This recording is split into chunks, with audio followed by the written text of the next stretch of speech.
찰스 커크의 암살 사건이 미국뿐만 아니라 유럽까지도 정치에 이용되고 있는 것 같아요. 특히 미국 내에서는 정치적으로 크게 문제시되는 것 같구나. 보수 진영이건 진보 진영이건 서로가 귀를 닫고 자기들이 보고 싶은 것만 보고 있다고 생각해. 몇몇 사람들은 미국 정치 상황을 내전에까지 비유하더구나. 그만큼 지금 심각한 상황이라는 거겠지. 미국이 이렇게 시끄러운 것과는 대조적으로 우리 증시는 불을 뿜고 있네요. 좋기는 한데 이게 맞나 싶은 생각이 계속 드는 것도 사실이에요. 뒤통수가 뜨겁다고 해야 될까요? 외국인이 오늘도 우리 주식을 많이 샀는데 기관이나 외국인이 현물을 계속 사면서도 공매도 비중을 계속 높이고 있잖아요. 이 앞뒤가 안 맞는 행보가 자꾸 마음에 걸려요. 일단 하나 짚고 넘어가자면 공매도가 꼭 하락을 목적으로 하는 건 아니야. 해지의 목적도 있거든. 단순히 하락에 베팅했다라고 말하기는 힘들지. 벌써 FOMC가 이틀 앞으로 다가왔는데 금리 인하 기대감이 큰 것 같아요. 연초만 하더라도 파월이 물가 때문에 금리 인하를 반대해 왔는데 외부의 압력 때문인지 진짜 고용 둔화 때문인지 이제는 더 이상 못 버틸 것 같은 분위기예요. 연준이 고집처럼 얘기하던 게 2%의 물가까지는 금리를 인하하지 않겠다는 거였어. 그런데 지금 어때? CPI가 2.9%가 나왔지? 연준이 말하던 2%가 오려면 아직 멀었어.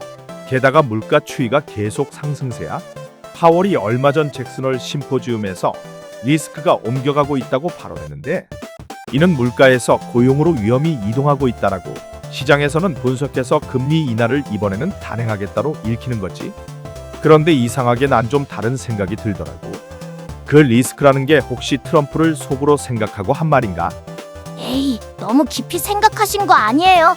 파월은 정치적 발언을 거의 하지 않는다고 알려져 있잖아요.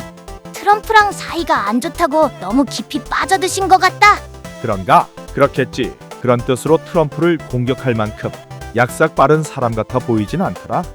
정석적으로 해석하자면 위험이 이동하고 있다라고 하면서 물가에서 고용으로 위험이 이동하고 있으니 금리를 인하할 수도 있다고 귀뜸해 준 것과 같지. 네 말이 맞는 것 같다. 금리 인하가 좋은 건 맞죠? 시장이 원하는 금리 인하를 하는 거니까 앞으로도 증시는 기대해봐도 좋은 거 아니에요? 18일 새벽에 있을 금리 인하가 좋냐는 거지? 그건 알 수 없지. 시장은 금리 인하가 될 거라고 다들 예상하고 있으니까. 지금 지수가 이미 이를 반영하고 있을 수도 있고, 만약 반영하고 있다면 우리가 주목해야 할 것은 인하 발표보다는 그 후에 있을 파월의 말이 더 중요할 수 있어.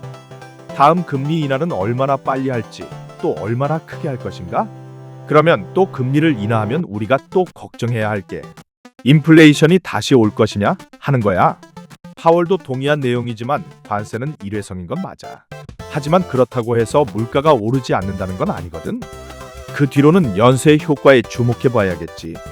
관세로 오른 물가에 소비자가 적응하게 되면 임금 인상 요구를 받게 되거나 수출국들이 다른 나라로 눈을 돌리게 돼서 공급발 이슈들이 생길 수 있어. 그리고 금리 인하로 인해서 대출 부담이 줄어들고 자산 가격 상승 효과로 인해서 수요가 늘어나게 돼도 인플레이션이 안 잡힌 상황에서의 금리 인하로 인해서 수요발 인플레이션이 올 수도 있지. 어디까지나 가정이긴 하지만 말이야. 지금 상황에서는 인상은 없을 것 같고 인하를 해도 걱정, 안 해도 걱정인 상황이네요. 어차피 둘 다 문제가 있다면 그래도 시장의 활력을 불어넣을 수 있게 금리 인하하는 게 차라리 나은 것 같아요. 문제는 말씀하신 것처럼 시장이 이미 선반영하고 있을지 모른다이지만요. 그럼 이런 상황에서는 어떻게 해야 되는 거죠? 글쎄, 내가 전문가는 아니지만 관세를 돌려놔야 한다고 생각해. 또 그러면 정책에 일관성이 없네, 어쩌네 하면서 공격들 하잖아요. 뭐 어쩔 수 없지. 애초에 하질 말았어야 했다고 생각하는데 중국과의 무역 전쟁을 할 거면 중국만 건드렸으면 좋았을 텐데 지금에 와서야 많이 늦었지만 말이다. 또 대비해야 할 악재가 있을까요? 악재가 다 나오면 더 이상 나빠질 게 없다고 오를 수도 있을 텐데 더는 나올 게 없겠죠? 아닌 것 같은데. 러시아 드론이 폴란드 영토까지 넘어갔다가 격추됐다는 소식도 들려오고 며칠 전에 같이 본 이스라엘의 카타르 공습도 있었고 FOMC 금리 발표 다음 날에는 BOJ 금리 발표가 있어. 다들 동결로 예상은 하고 있지만 어쩌면 엔캐리 청산 얘기가 또 시장에서 나올 수도 있겠지. 아직 산 넘어 산이네요. 월요일치고는 거래 대금은 12조로 활발한 거래가 이루어졌다. 원달러 환율은 1388원, 코스피는 3407포인트로 3거래일 연속 신기록 갱신이다. 만약 3500이 넘으면 또 4000 얘기가 스멀스멀 나올 것 같은데 그럼 기대감에 계속 가는 거 아닌가? 외국인과 기관들이 공매도 잔고를 계속 쌓아놓고 있는 게 불안하다. 워낙에 큰 돈들을 굴리는 곳들이다 보니 던지기 시작하면 개인이 감당하기 어려울 텐데 예탁금도 72조였던 것 같은데 그만큼 관심이 몰리고 있다는 뜻이겠지.